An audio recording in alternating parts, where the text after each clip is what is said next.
Bom, meu nome é Débora Pfister e eu vou estar apresentando para vocês um projeto que eu desenvolvi sob orientação do professor Leandro Luiz Marcuso, que visou a avaliação de um sistema de previsão para a queima das folhas da cenoura baseado na temperatura e umidade relativa do ar. Bom, falando um pouquinho sobre a cenoura dentro do Alto Vale do Itajaí, ela não é uma cultura tão difundida assim dentro da nossa região. Normalmente, quando a gente fala em cultivo da cenoura, a grande maioria das pessoas pensa em produção para o alto consumo e não para comercialização. Mas, embora não tão difundida assim, segundo levantamentos informais da EPAGRE, há cerca de 150 hectares produzidos anualmente com a cultura, somando as safras de inverno e verão, tendo grande importância socioeconômica devido a fazer parte do complemento de renda de pequenos agricultores familiares. Um dos empecilhos encontrados durante a condução da cultura é a questão da ocorrência de doenças, como a queima das folhas da cenoura, que é a principal doença da cultura. Essa doença ela pode ser causada por um complexo de patógenos, como a Cercospora carote, Xanthomonas hortorum patovar carote e Alternaria dawsi. Sendo que, dentro das condições de cultivo do Alto Vale do Itajaí, que normalmente são feitas nas estações mais quentes, né, primavera e verão, as condições para o desenvolvimento da Alternaria dawsi são mais favoráveis. Por isso, ela é o principal agente etiológico da doença na nossa região, pois as altas temperaturas associadas ao aumento dos índices pluviométricos favorecem muito o desenvolvimento desse patógeno. Os sintomas da doença normalmente aparecem nas folhas mais baixeiras, porque são as folhas que possuem uma menor serosidade, que é a camada, digamos, protetora da folha.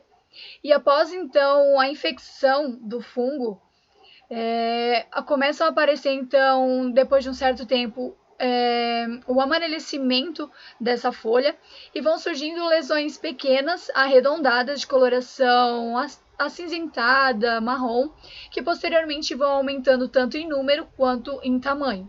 E elas podem acabar coalescendo, né, ou seja, se juntando, ou não, somente aumentando de tamanho. E quando tomam cerca de 40% da folha, ela acaba senescendo e caindo prematuramente, diminuindo a área fotossintética e, consequentemente, a produtividade.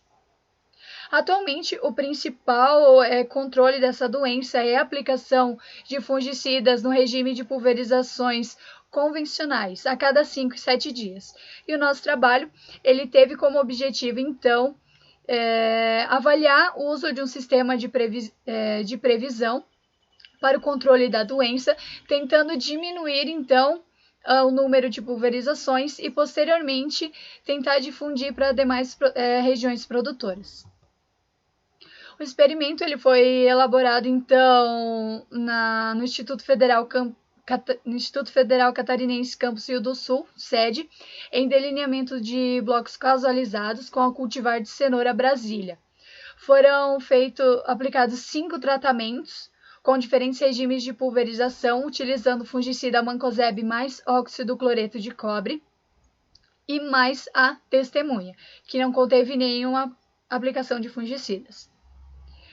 O tratamento 1, sendo que, lembrando, né, que cada um dos tratamentos teve 4 repetições. O tratamento 1 e 2, eles corresponderam então ao regime de pulverizações do sistema convencional, a cada 7 e 5 dias. Já os tratamentos 3, 4 e 5, eles tiveram regime de pulverizações de acordo com o acúmulo da severidade estimada, de 0,15, 0,25 e 0,30. A avaliação da severidade da doença foi feita através da seleção de 10 plantas dentro de cada uma das parcelas e semanalmente foi feita a avaliação do progresso da doença através da estimativa de porcentagem feita com base no uso da escala diagramática. Após as avaliações, então, foi desenvolvida a curva de progresso da doença que foi ajustada ao modelo de Gompertz. E através dos resultados a gente pode observar que a gente consegue sim fazer a redução do número de pulverizações, onde o sistema de previsão SE 0,25 e 0,35 obtiveram os menores números de pulverizações em relação ao sistema convencional e ao sistema de severidade estimada de 0,15. A gente pode ver que o sistema de severidade estimada de 0,25 ele teve uma redução de 80% das pulverizações comparadas ao sistema convencional semanal e de 28,6% comparado ao sistema convencional com aplicações a cada 5 dias.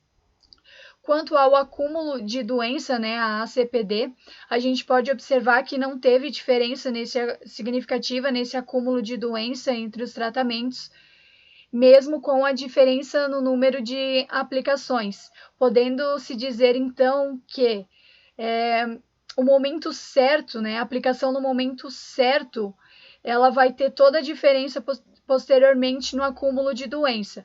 A gente pode dizer também que a gente não precisa conviver sem a doença na nossa lavoura. A gente apenas tem que aprender a conviver com ela de maneira que a gente não deixe que ela atinja o nível de dano econômico e cause, então, problemas na nossa produtividade, ou seja, reduzindo a mesma. Isso a gente pode ver também nos nossos resultados de produtividade, que mesmo com a diminuição das pulverizações, não tivemos uma redução de produtividade significativa entre nenhum dos tratamentos. Então, podemos concluir que dentro do nosso experimento, o sistema de severidade estimada de 0,25 demonstrou que sim, é possível reduzir o número de pulverizações, tanto que conseguimos uma redução de 80% comparado ao emprego no sistema convencional a cada 7 dias, conseguindo um ótimo controle da doença para a cultura sem redução de produtividade. Muito obrigada pela atenção.